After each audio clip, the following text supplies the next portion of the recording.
This is Newcap News with Lauren Poland.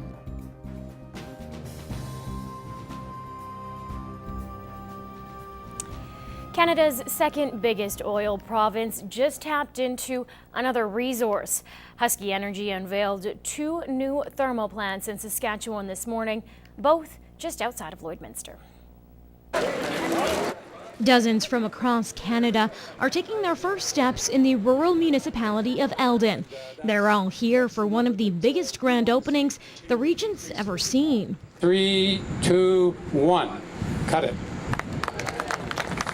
The ribbon cut for not one, but 2 thermal plants, Pikes Peak South, as you see here, and Paradise Hill, both tapping into Saskatchewan's big business, heavy oil. Oil makes up the largest portion of revenues for the government of Saskatchewan. It's largest employer. It's an industry that's growing. It wasn't intentional, but both the Pikes Peak South and Paradise Hill projects hit the production line around the same time, earlier this summer.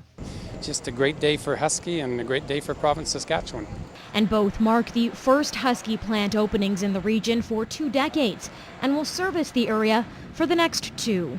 These represent 2 of our new thermal projects that we're just commissioning now, and they'll add to the production base to this community for 20 years. This plant alone produces 8,000 barrels of oil every day, while Paradise Hill extracts 3,000. Steam is injected into the oil sands formation through the top well, all using thermal energy to heat the oil and bring it to the surface. What we're seeing here is the next innovation on enhanced oil recovery. Another big step forward for Saskatchewan's big business of heavy oil. Well, it's been a tough road for a coal sand Frontiere, being without a permanent home for over 2 years. And now Lloydminster's only Francophone first language school is enjoying its new building, hosting a week full of celebrations to commemorate. Stefan Kachmar has more. École Sans Frontières translates to a school without borders, with 65 students and counting, 37 of those in pre-kindergarten or kindergarten. The future is bright. There's a potential of 400 Francophone students in the area. So obviously we have nowheres to go but up in terms of our growth. The week includes a Janelle Reinhardt concert, pancake breakfast, community members reading to classes, a scavenger hunt, and a barbecue, plus a Terry Fox run. The school is a valuable piece of the community. It's another asset, whereas we're certainly a growing population and people moving in from all over Canada and indeed the world, and there's a certain segment of that population which would like and requires Francophone education, and we're here to provide that. Previously, the school was operating out of the old Bank of Nova Scotia downtown. After only 2 months of hard work and renovations, they were able to turn the former Thorpe Recovery Centre into a place to call home. This is absolutely incredible. All of the staff are very, very happy to have things like real classrooms, a schoolyard. Stefan Kachmar, Newcap News.